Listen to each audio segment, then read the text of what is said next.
What is going on, everybody? Welcome to Off the Top Rope, Off the Mic Sports Network. So it's SummerSlam week, and yet here we are, and we're talking about Cody Rhodes and AEW. A big interview dropped with Cody Rhodes and The Ringer with Bill Simmons. It dropped ahead of SummerSlam, and there was some interesting stuff in here that I know is going to get a ton of play, and a lot of people within the AEW sphere, the sickos and whatnot, are going to react a certain way.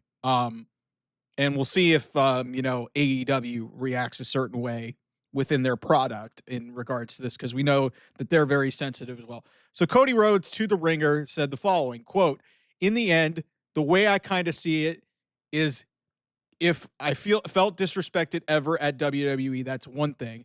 That's a company that was built, that's the Yankees. That's the flagship of it all. If I ever felt there, I was a number one on a sheet, maybe, but feeling disrespected at something I built with my friends that we built, feeling disrespected there, I wouldn't stand for it. It was one of those. It was one of those things where it was, fuck it. I did way more here than you think, and you're going to find out the moment I'm out the door. I don't believe in like the cold-hearted, backstabby type of revenge. The greatest revenge on earth is success. And I felt like we were sitting on something wonderful, something great, a huge potentially with what I was doing with the American Nightmare as a bad guy, as a good guy, something in between. We're sitting on something magic. And if I'm not going to do it in the house that I literally built with Matt, Nick, and Kenny, then, buddy, I'm going elsewhere." So I'm sort of paraphrasing there, end quote. So this is the most in the last 3.5 years since Cody left that we have seen publicly him sort of reference exactly what happened.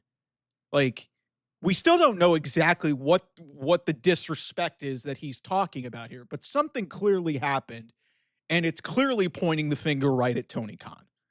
Because who else would let's be real. Who else would Cody Rhodes be mad at and say that he felt disrespected in the company that he helped found and he put a stamp of approval on? And yes, I understand that he was one of the last people to sign off on this, but he was a big name because he came from WWE. He obviously had the Rhodes name with his father, so it obviously made some sense. So to hear the words disrespected, again, I've said my piece about Tony Khan and how he's done business, but you can see in the last 3.5 years that Cody's vision in AEW and Tony Khan's vision of AEW are two completely different things. And you cannot convince me, and I've said this on a number of different occasions on this channel, you cannot convince me that place doesn't miss Cody Rhodes. If you're a fan that says you don't miss Cody Rhodes, you are lying to yourself in AEW. You can tell me until you're blue in the face that AEW is having the greatest run of shows. It ain't working in the ratings. The show that they put out on Wednesday night was a fucking disaster from a production perspective. Cody, listen, Cody had some faults. And yes, the way that some of his booking, like, the American Dream stuff that he did in 2021, where it got him to be booed, they threw his freaking weight belt back in the ring. Like, he made mistakes. He absolutely made mistakes in how he was booked. Like, he made mistakes in agreeing to do the, if I lose to Chris Jericho, literally on Full Gear, if I lose that match, I'm never going to challenge for the world title. It was a bad decision. He made a lot of decisions poorly creatively. But he was a voice back there, and he was also, above anything else, something that could police talent. You don't think that Cody Rhodes, in a certain situation, would have been useful during the whole incident between the Young Bucks and CM Punk, or Jack Perry and CM Punk? Of course he would. So we don't know what exactly Cody is referencing in terms of the disrespect that he was shown by Tony Khan. Because clearly, that's what this is telling me. And we've kind of known this, and this has been hinted at in a couple of documentaries. I think Cody did a documentary for WWE, and he briefly touched on AEW, and he basically said, hey, that'll come out at the appropriate time.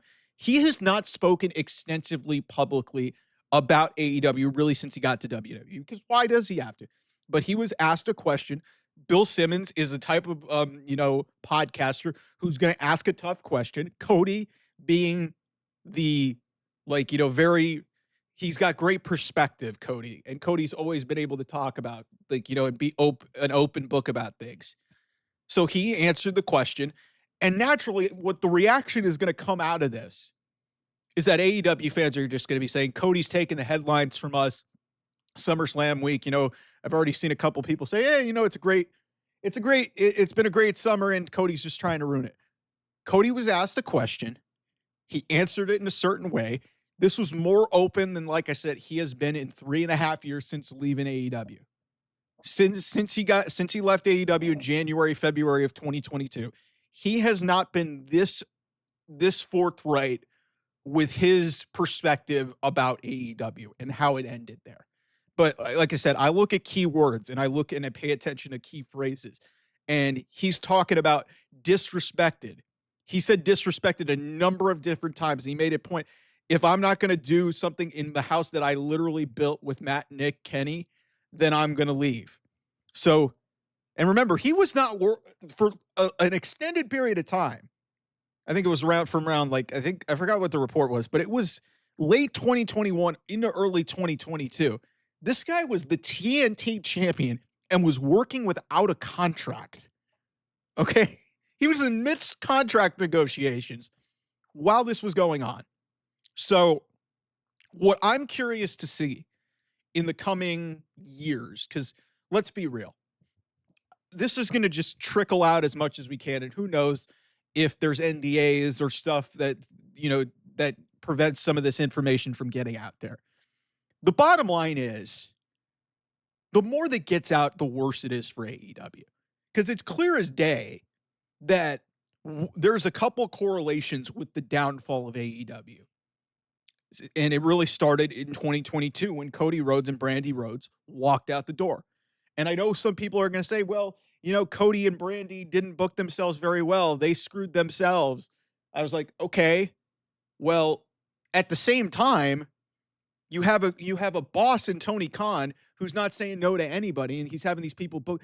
Like, Cody is in a much better place creatively because he's got an infrastructure and he's got people around him that are going to put him in a position where he's not overexposed, where he's not, making decisions for himself. Like, sometimes you need somebody to make the ultimate creative say.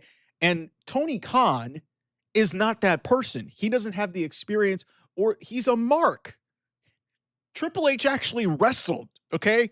Triple H has been in this business.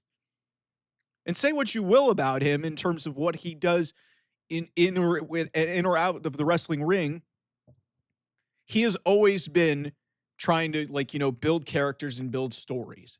So we'll never know what this disagreement or this disrespect was between Tony Khan and Cody Rhodes. But I found this really eye-popping because, like I said, we've kind of known this. This has been kind of like the worst kept secret, because you knew that the reason why Cody left was because of some sort of difference within, the company. We don't think it was because he's spoken glowingly about Kenny. He's spoken glowingly about Hangman. Hangman wasn't mentioned specifically, but Kenny and the Bucks, he's spoken glowingly about their friendship, and he still speaks highly of them. Maybe there was some creative difference. But I remember that the EVP tags were pulled off of these guys, like it was like 2021, 2022. And this was right around the time that he left. So he didn't have the power that he used to have in this company. And then he was ultimately like, hey, I don't like where I'm going right here. I need an out. And he moved on. So the bottom line is, this is another bad example. And this is another case of just, really a bad look for All Elite Wrestling, because you look at this product and you look at where it was a few years ago. It's like night and day. Like, some people could tell me, oh, it's a great wrestling product. It's like, guys, they can't format a show correctly. They can't do that correctly. You had backstage fights that really took out the goodwill of fans. You're so dysfunctional creatively that you have to book multi-man tags. The one thing about this week's Dynamite that I like, not a lot of multi-person tags for an inordinate sum of money. Good for them.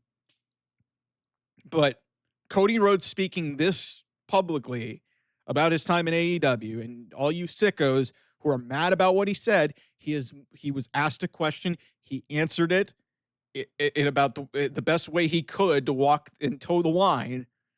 You don't like that, man. Like, there's still a story to be told here. We don't know when it will ever come out, but damn sure whenever it does, don't know how it's going to look for AEW. But based off what I read out of this and based off what we kind of already know about the situation, it's not a good look for AEW. So anyway, thanks so much for watching. I'll see you guys soon. Bye-bye.